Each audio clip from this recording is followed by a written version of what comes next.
Right, back here at home now, the IFP will not enter into any coalition with the EFF, while the Red Berets share power with the ANC. Over the weekend, the EFF ordered all its deputy mayors to resign from councils where they are working with the IFP. But IFP leader Mpho Phalatse says it was in fact his party that withdrew its cooperation. He says the EFF wanted the IFP to hand over the mayor's post in the Phalatse municipality and vote against the DA in the city of Joburg in exchange for the mayorship of Mogale City. Phalatse says any working relationship with the ANC, even if brokered by the EFF, is out of the question. We cannot betray the confidence of the voters of Phalatse. They voted the IFP, and we can't betray their trust. And therefore, we cannot give them Phalatse.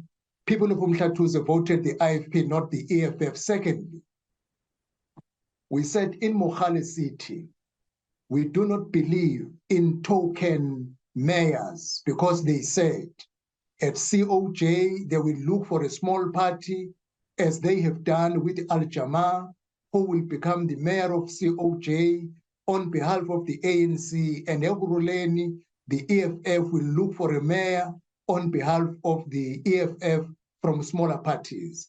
These will be token mayors who will be manipulated and exploited by the EFF and the ANC. We said we do not want to be manipulated, and as long as the EFF comes with the ANC to the IFP, we will not get into any working arrangement with the ANC because the ANC has destroyed our country.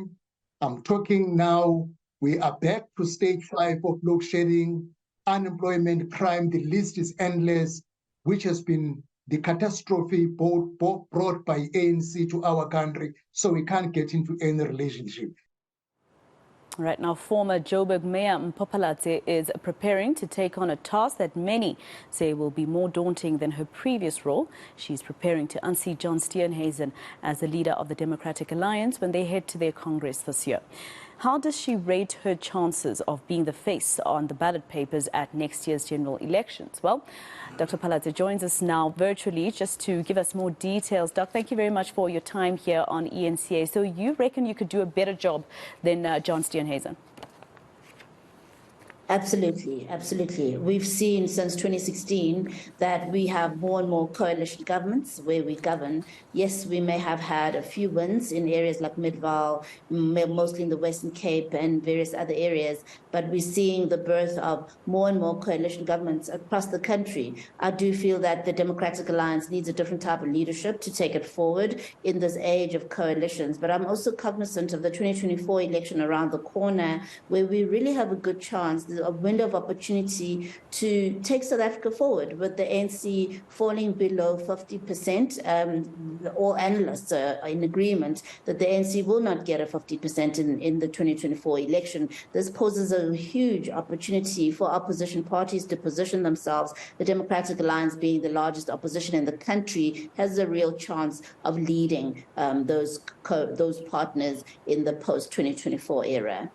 How's your relationship with your colleagues within the DA after your announcement that you'll try and unseat John Steenhuisen? Are you getting any support from leaders, for instance, such as your Helen Zille and other executive leaders?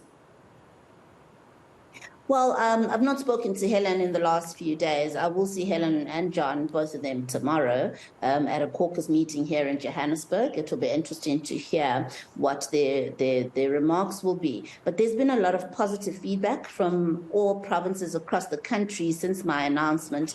A lot of people saying, we're behind you, keep going, we're going to mobilize for you, we're going to get support for you. Very encouraging indeed. I think my message resonates with a lot of them, that the DA needs to look at transforming internally in order to be relevant in this coalition era, but also just to reach out to more South Africans in a relatable manner.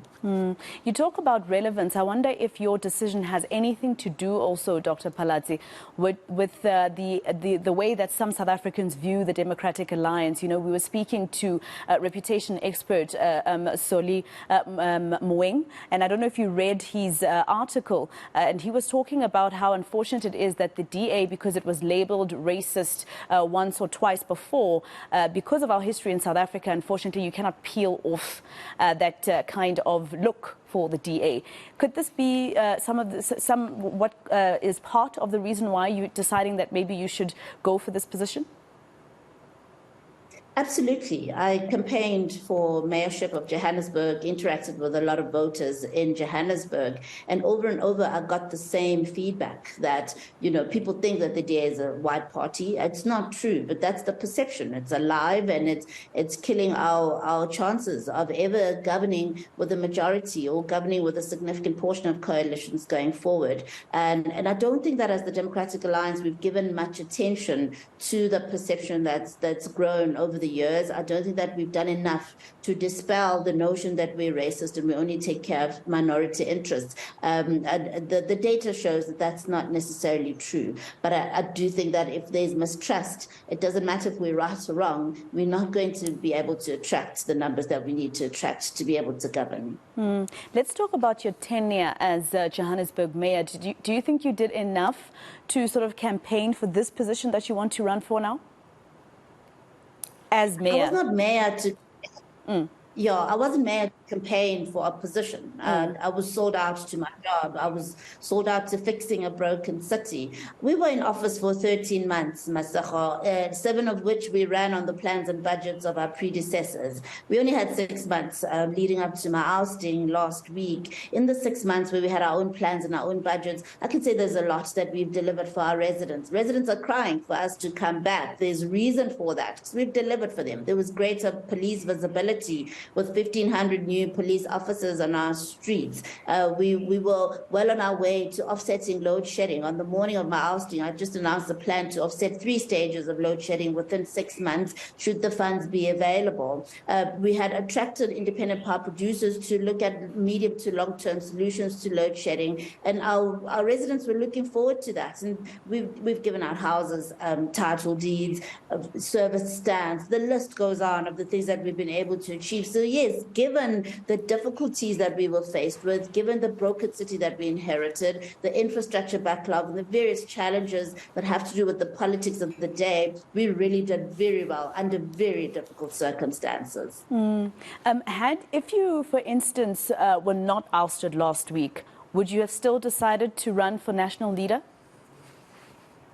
So I've been mulling over it for some time. I was first approached last year, and I think if you remember in December, I said, let me go and think about it, pray over it over the December holidays, and I did. By the end of December, I knew it was the right thing to do. I was still working out the logistics, and with my ousting, it was an opportunity for me to really hit the ground running. I need to crisscross the country. I am still a councillor, but I'm a PR councillor now, and I will have the time to go and reach out to the 2,000 delegates who will be voting in the Congress in April. Do you think that your party leaders did enough to negotiate, for instance, with your Patriotic Alliance, etc., for you to stay in your position, or they didn't do enough? In my view, we didn't do enough as a party to save Johannesburg, unfortunately. The leadership of the party has a different view, but that is my view. Some of the rumors are that the Patriotic Alliance was saying that they'll, vote for you to stay if you give them the portfolio of finance. Is that true? No, I never heard of that request for finance, no. All right, because then, that would be quite strategic. But what do you make also of the new mayor who's taken over from you? You had actually tabled the DBSA loan of 2 billion rand for the city of Johannesburg last year sometime, and it was rejected by council. And now for the new mayor to say that it will be adopted, what do you make of that? We were expecting it. If you recall, Masakho, this is the same loan that we brought to council twice already. Before we brought it to council, the illegal government in the 25 days of ousting in October had also planned to bring it to council because they inherited it from us. We had prepared it for the September council meeting. When they came in October, they were getting ready to bring it to council, and unfortunately that council meeting never happened. We were reinstated. When we were reinstated, we brought it to council and they rejected it. The same loan that they were about to bring to council. Twice they rejected it, and we knew why they were doing that. They were doing that to collapse service delivery, and they're not bringing it back because they've always known how important it is for services in Johannesburg. It's quite sad that they're willing to gamble like that with the lives of our residents, but our residents are watching, and come election time, they will get their return on investment. I just want to ask you 2 or 3 questions around the negotiations for you to stay as mayor. You said that you don't think, your personal view is that, the members of the DA did not do enough to retain the city of Johannesburg. What do you mean by that? Do you, for instance, feel as though you were thrown under the bus, or does it speak to the sentiment by some of the political parties who tried to negotiate with the DA, saying that the DA is arrogant? Masiko, I unfortunately cannot elaborate on what I mean. And I think I've already stated it many times that the FedEx has ruled that only the spokespersons of the party may speak on what transpired in the negotiations. So I'm actually not allowed by a FedEx ruling to speak on it. But would you say they were arrogant? And again, I really can't get into the merits of what happened. My focus now is what happens to the Democratic Alliance going forward. The coalitions are here. Whether they're here to stay is another issue. We may move into a era in a few years, I don't know, but they're here right now. And if we have any dream of governing nationally and provincially and keeping our municipal governments in place, we really need to revisit how we interact in coalitions as the Democratic Alliance. I think a new leadership with that kind of experience is needed to take the DA forward. We've got many governments that are fragile. We've got motions of no confidence, not only in Johannesburg, in many parts of the country, where today you've got a DA mayor, tomorrow you've got a mayor from a different city. So that's not stability, and that's not what our residents and our voters need. We need to resolve this decisively, and it's going to take a leadership that's got that kind of experience to take the party forward and ensure that we stabilize our governments wherever we govern. And Dr. Phalatse, I understand that you don't agree with the DA's top-down approach. No, I don't. I don't agree with the top-down approach anywhere, whether it's in politics, in government, in corporate. It does not work. It's been proven, and it should not be applied anywhere.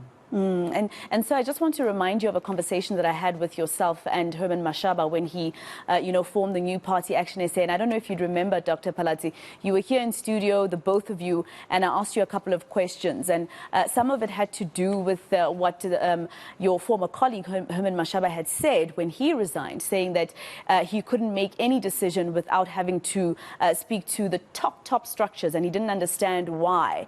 And you were not necessarily in agreement with his notion. But today you sound like you agree with, his sentiment that top-down approach was not right, that some decisions should have been given to the executive mayor, and the executive mayor's office should have been trusted to take the DA forward in Johannesburg.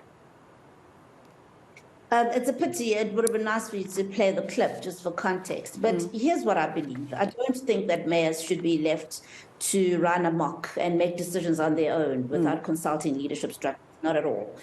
Equally, I don't believe that our leadership structures should be the greatest voice in decisions that have to do with the people on the ground. I do believe that the people that interface with our residents and our voters need to be given a stronger voice, and that their voice must carry more weight in federal executive decision making. And I do believe that we need to look at bottom-up approaches to decision making as a standard, and not something that happens randomly after somebody has pushed for it. So I certainly believe that. I debated Herman in my bid for mayorship of Johannesburg. I had worked with Herman. He was mayor and I was MMC. Yeah. I had my experience with the party as an MMC. I've got my experience with the party now as executive mayor. There's certain experiences that I would have gotten now that I didn't have back then. However, I don't have the context for the clip for context, but I would never suggest that a mayor should run amok and make decisions without any oversight from leadership structures of the party. No mayor in a political party exists in isolation. There has to be alignment with the party's values and principles, and there needs to be requisite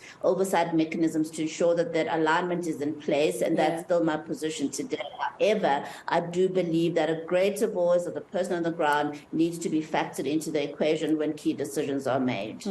Lastly, Dr. Phalatse, before I let you go, after Congress, if John Steenhuisen keeps his position as national leader of the Democratic Alliance, will you still support him? Firstly, I'm in this contest to win it, but should I not win, of course, I will support whoever is the leader of our party. I will do my best to provide the influence that I think is required at a leadership level from wherever that I will be serving.